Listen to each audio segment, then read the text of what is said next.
I was reading something last night in one of my magazines, and it reminded me of my psychology courses that I took in college. And I've come to the conclusion that one of the ways that we have to push ourselves through these funky months of just lousy weather and cold and rainy is to use some of these psychological persuasion means. And I'm going to talk about those. In other words, we're going to have to trick our minds in order to keep our energy and our positivity going. Now, there's several areas where I have to use this persuasion technique on myself. And by the way, these techniques are used usually by influencers or salesmen or therapists or anyone who is dealing with other people and trying to help them. But in my case, this is going to help me and possibly you too. Now, there are probably three main areas that I need my positivity to check into my brain.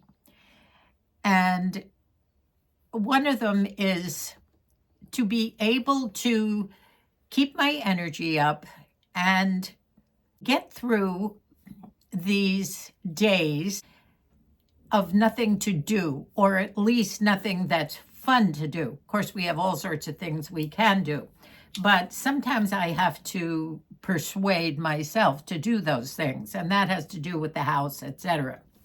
Another big area is purging.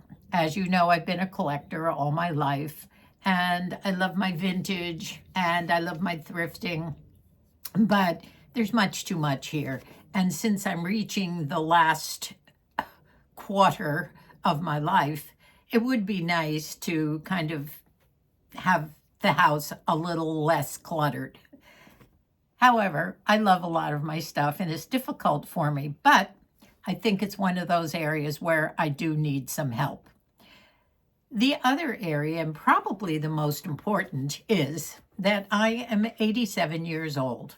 And this year, 2025, I will turn 88 toward the end of the year, but it's coming. Moosey a little earlier. He turns 88 in April.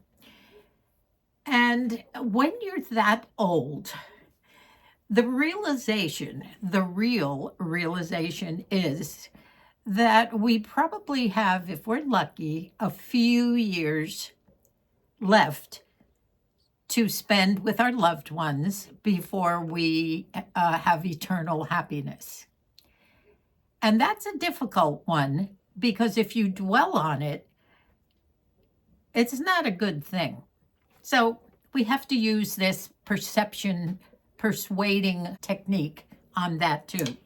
The article was actually about a man who actually lived quite a while ago. He died in 1939, but he was probably the biggest art collector dealer and represented probably the top people in this United States and Europe to collect artwork.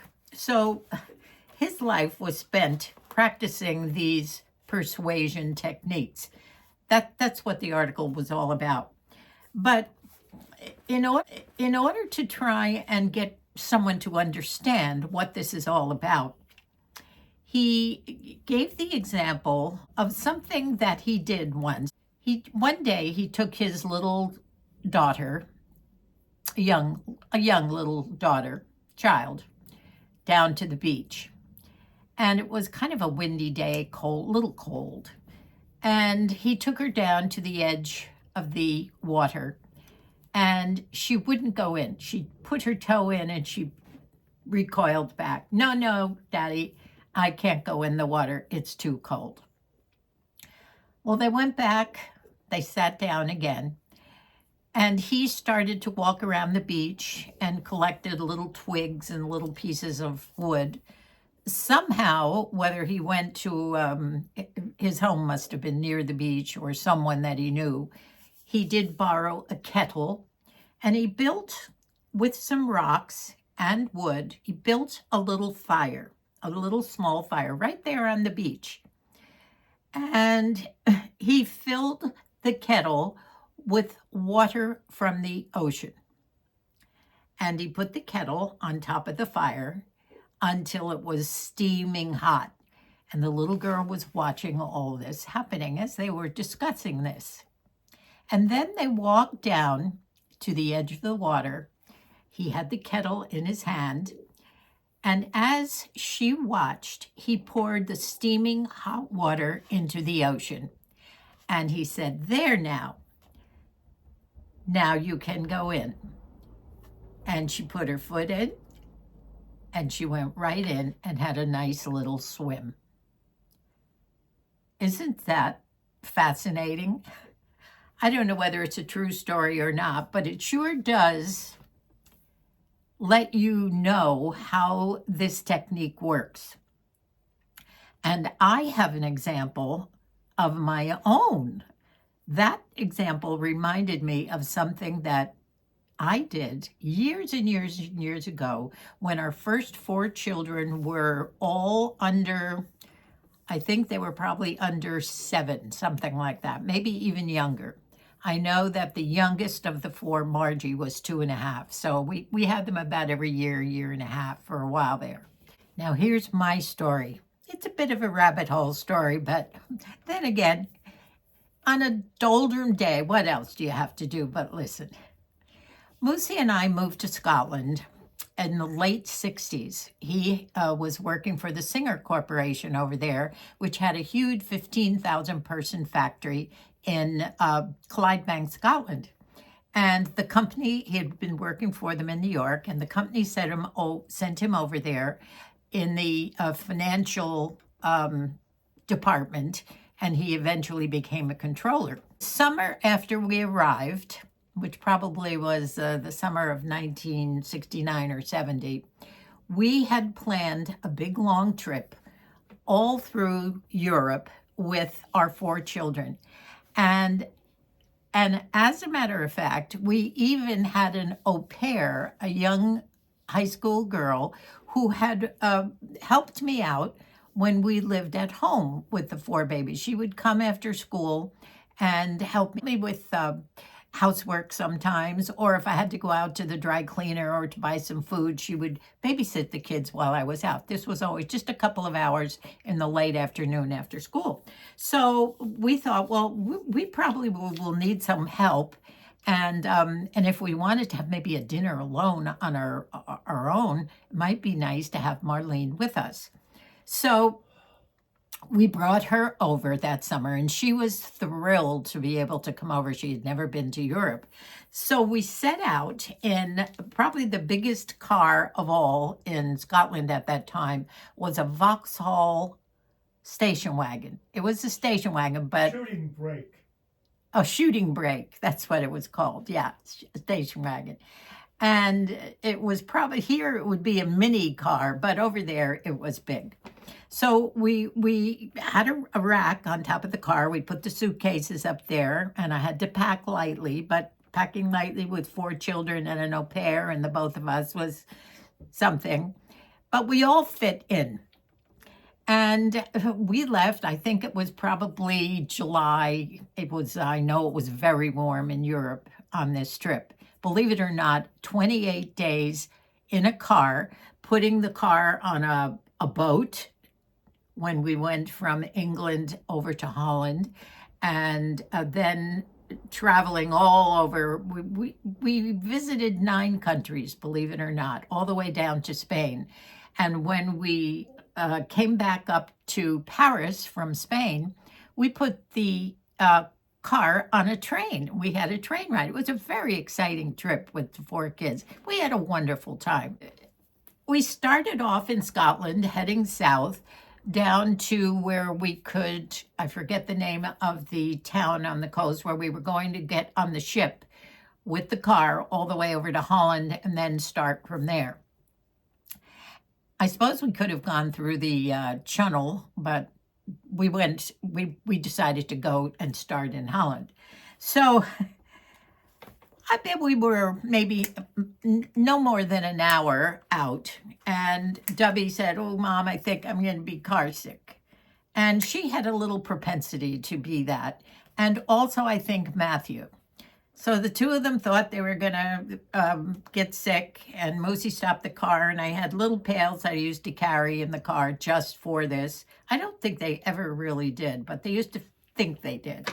They had their little pails, and I thought, this can't go on for 28 days. I've got to do something. So I told them that we knew of a little tiny place where we could stop in about 5 minutes, and I could pick up a certain something. There was a woman who lived in this little place, and she had little things that were like candies that if you chewed some of these things, you wouldn't feel sick in the car. They were like magic. She was a little witch, but she was a good witch, and she sold these little magic pills. Well, they were young enough to really soak this up. So sure enough, we stopped at one of our little stops where there was a little candy store. It didn't look too much like a candy store. And I went in and I brought out some things. I don't even know what they looked like. But Debbie did look kind of green. So she was probably starting this. And they both took these pills. As a matter of fact, all four of the kids took these little candies. They weren't pills. And they chewed them. And we started off again. Well, you know what I'm going to tell you. That was the end of car sickness. There was not another episode of it. We traveled for 28 days. I don't know how many, you can imagine how many miles we put on the car. And we went all the way down through Germany, France, Italy, and to Spain, Switzerland. Oh, it was just a wonderful trip. Not one day of rain. And then, of course, we came all the way back. So that's my story that might match the story of the little girl who realized she could swim in the ocean after her daddy poured a kettle of steaming water in it. I probably have been doing this quite a bit all my life and not realizing that I was tricking my brain. Maybe I was.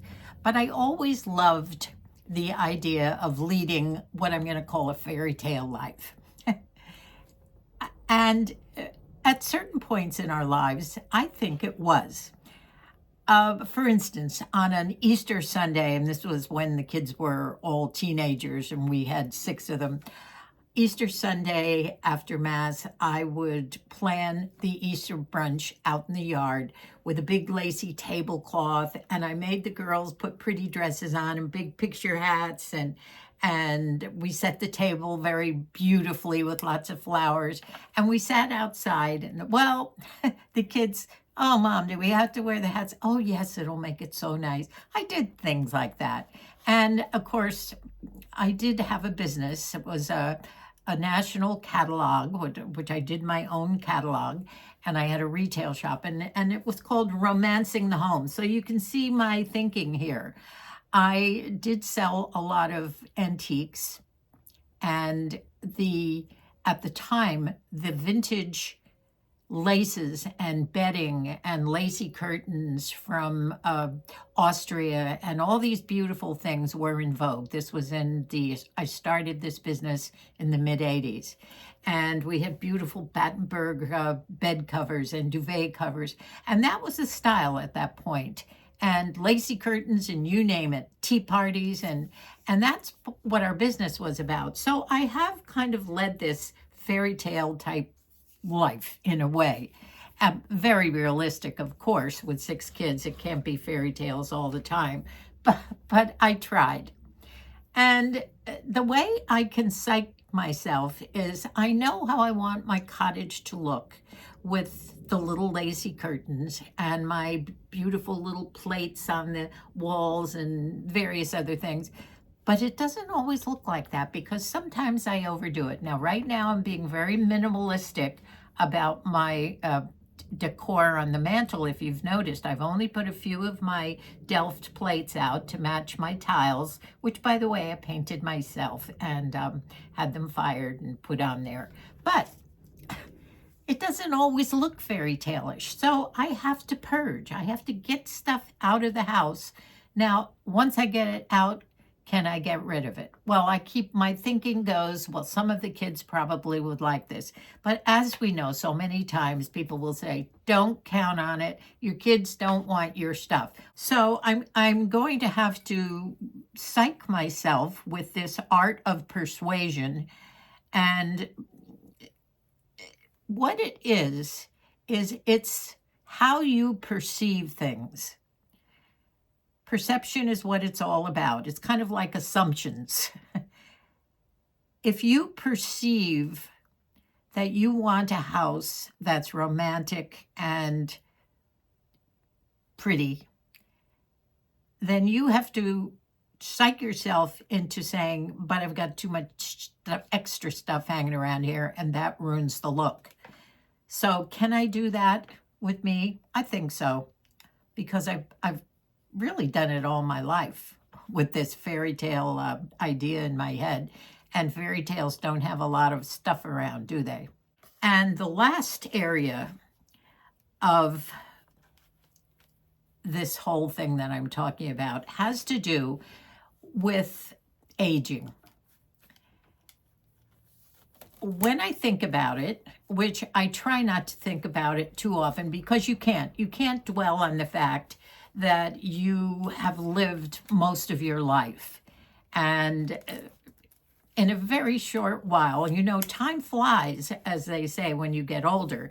And that's true. It's not kidding around. As for instance, I'll say to Moose, oh, didn't we do that about 3 years ago? And he'll say, no, actually, it was 8 years ago that we did that. So there you go. Time is slipping by so fast.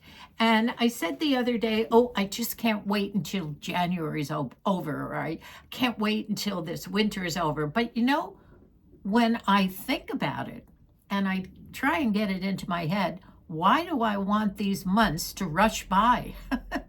How many months are really ahead of me down there? So I've got to kind of use my persuasive techniques on myself about some of these things, and I'll let you know how I do, especially in that area. And I believe the only way to do that is not think about it, pray, have some hope, and just continue living your life. Things are going to happen, yes. And if it happens, we all hopefully can deal with whatever happens. But in the meantime, just try and pursue a comfortable, enjoyable, simple life, if you are in that age bracket that I'm in. And I realize that Moosey and I are luckier than a lot of people. We have managed to live long enough to enjoy our children, our grandchildren, and our great-grandchildren. And that's something to be said. So I'm so grateful for that. I just can't complain, but I'm still going to keep psyching myself to the point where I can do things around the house and still enjoy them in my however long I can, do things in the garden, and I think I'm psyching myself into staying busy and looking forward to a good, simple life for as long as the Lord would like to give me. Getting off that subject for a while, I've been meaning to tell you, I have tried to get a 2025 calendar several times. I went to Walmart last week. They didn't have any left. I think I have to go to one of those stationery stores and pick one up. I usually like one that's about this big, that has at least the inch square spaces on each month. So each month I would like I don't care about the pictures or whatever, but on one of my walls in my kitchen, I hang that calendar. And at the beginning every month, I put whatever dates on that month that I know of. And I start with birthdays and anniversaries of family, and then I put doctor appointments and fun trips if we're going to San Diego to see Mikey and Sabrina, or if I have a lunch date with them, they'll put all those on there. So it fills up, and I try and do it in the beginning of the month. Well, I never showed you this, but now this goes back 25 years or more. When I was teaching school, we retired. Well, it's 20 years now that we've lived here in this little adobe 100-year-old cottage with Colleen and Micah in the big house. And we are so grateful, loving it. Now it's tiny, and that's why I have all those tubs out in the shed. But we did live for 25 years in our family home, actually quite near here, where we had horses and dogs, and it was wonderful. As Debbie said, we lived the dream. I thought that was so cute. She sent that to me, a picture of a house that had the horse barn right on the property. And we had that. And she said, we lived the dream, because my girls had horses and loved them. So what I did when I was teaching 25 years ago at least, I decided that as our family kept growing and growing with grandchildren and everything, and trying to help my children, the 6 children, to keep track of this and to be able to, I'm a big one for, I'm always reminding now, did you call Mikey? It's his birthday today. And we like to sing happy birthday on the phone to everyone on that day. Now, we don't always make it on everybody, especially maybe some of the little ones, or somebody's at school when we call, but we'll sing anyway, and they can listen to it if they go to their messages. But I made this, and I think this, I don't know how many of the kids still have one, but I did this 2 months on each page. And then as time goes on, I fill in birthdays and anniversaries on here, and I keep adding to it. I laminated the pages and did 6 pages with 2 months on each one. You can see how many birthdays of all the grandchildren and kids and spouses and whatever goes on and on. And then I punched holes. I see one is coming out. And you hang this next to your calendar. I've got to fix that. And I hang this on the same wall next to the calendar. Isn't this a great idea? And I made one of these for all 6 kids. So if you feel the need for something like this, go ahead and do it. I wanted to show you that. And I hope I can get a calendar, because right now I've gone through 1 month without the big calendars. Fortunately, we haven't had too many doctor appointments or anything else at this point. Well, I will have a recipe for you the next time, but I made jambalaya last night, and I started to film it, and halfway through I forgot. I was having so much fun with it.